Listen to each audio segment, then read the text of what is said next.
Thanks for being here, Patrick. It's always my entrance. Yeah, you always go, woo! When you do it yourself, there's a problem. Woo, woo! Patrick, stop that. It's funny, we're going to get to it. You've accomplished so many things already in show business, clearly for all these awards and these different projects that you've worked on.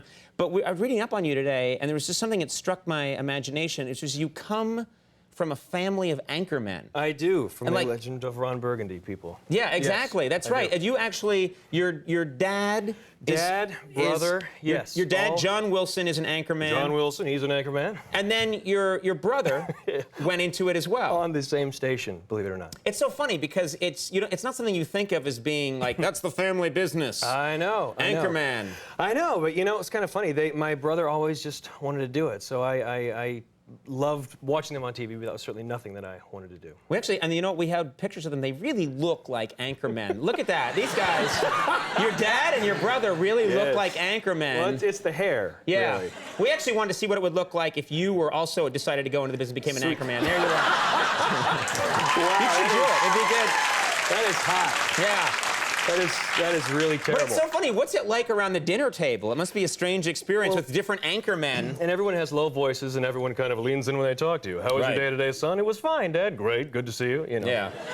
That was my existence. These glazed carrots are delicious. Now back to you. And they are. Yeah, yeah. Well, it just seems like a very strange thing. But everybody gets on. Did you think about I want to be an anchor? I didn't. I mean, it was one of those things where my dad's, I always say, kind of enough in the business to love it and know about it, but not enough to understand at least this side of it. It was something always growing up. My dad, every time we were out, without fail, somebody would come up and, hey, John, good to see you, because the local newsman, everybody feels like they know them. So it was always, John, good to see you. Hey, how's the weather going to be on Friday? Going to go play golf and this and that. And they'd leave, and I'd say, Dad, who's that? And he'd go, I have no idea. I have no idea. I despise that man. I hope he dies soon. Anything he says in that voice would be really great. And I'm grounding you. You sicken me. That is. I found pot in your room. Now it's gone terrible. I always ruin things.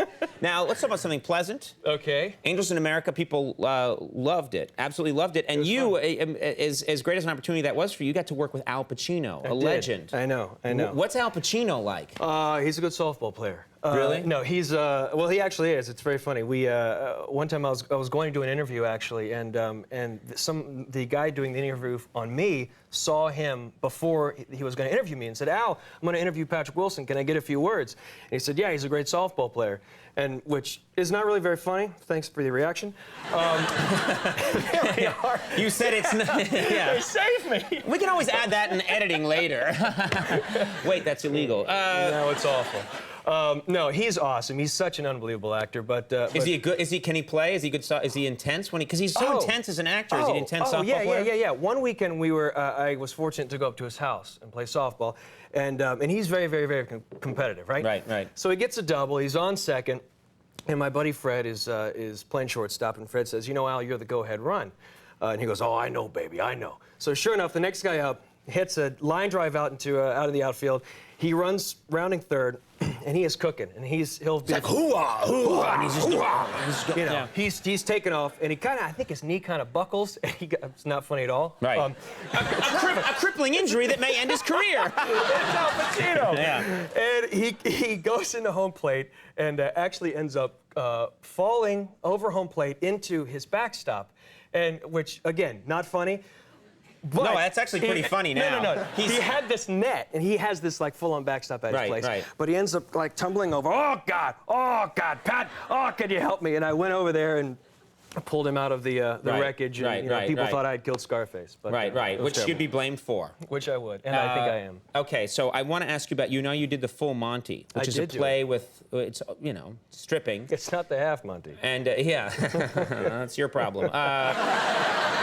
You do the show, the full Monty, and there's nudity at the end of the show. You all have to be naked at one point. And I thought, okay, there's a lot of things that I'd be willing to do in show business. Clearly, I have very low standards, but I wouldn't be nude in front of a lot of people. Well, the thing is, the way the show was, and we did it for over a year, but the way the show, it was lit from behind, so really all you saw was shadows, some longer than others. Would you him. look at me? No. That's just, yeah. But one night the lights completely screwed up, and they had doubled up and gone to the curtain call lights, which of course are the brightest lights on stage. It's absolutely awful, and we knew it as the song was going on, and we're going, oh, God, we're trying to sing our song. So it's supposed to be in this sort of artistic half light, but suddenly you're in the full, like, penile exam light. Yes, which is a good light. People in the back row are like, get that mole checked. No, it's terrible. And by that point, we had been running for a while, so people knew, like, it's safe to bring people who wouldn't usually go to that whole thing. And suddenly that night, we were like, well, we got to do it. We're here. So the lights certainly are up, and we do it, and it was terrible. And of course, all the people were laughing and giggling, saying, "Don't worry, honey, you won't see much." And then all of a sudden, nudity, and they're all just, oh, right. Oh, it was not good. Well, as we learned earlier, it helps with the songwriting. So you guys should. A wonderful song, by the way. I really enjoyed it. We work very well together. Yes. We're cutting an album soon. Yes. It will ruin John's career. Now, we have a clip here from this Phantom of the Opera. And what do we need to know? Yes, what do we need to know for this clip? Well, it's a big, splashy musical. I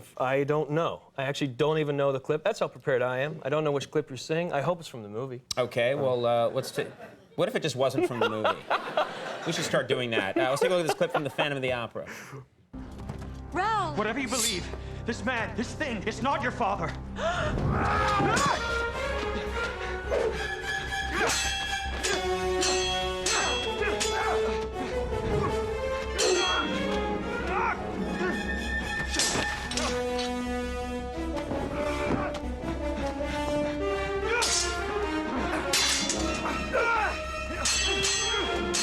I've always wanted to do one of those scenes. That's a scene I'd like to do. The Phantom of the Opera is in select cities, opens nationwide January 21st. Patrick Wilson, thanks so much for doing it. Good to have you on the show. We'll be right back with Twista and Faith Evans. Stick around.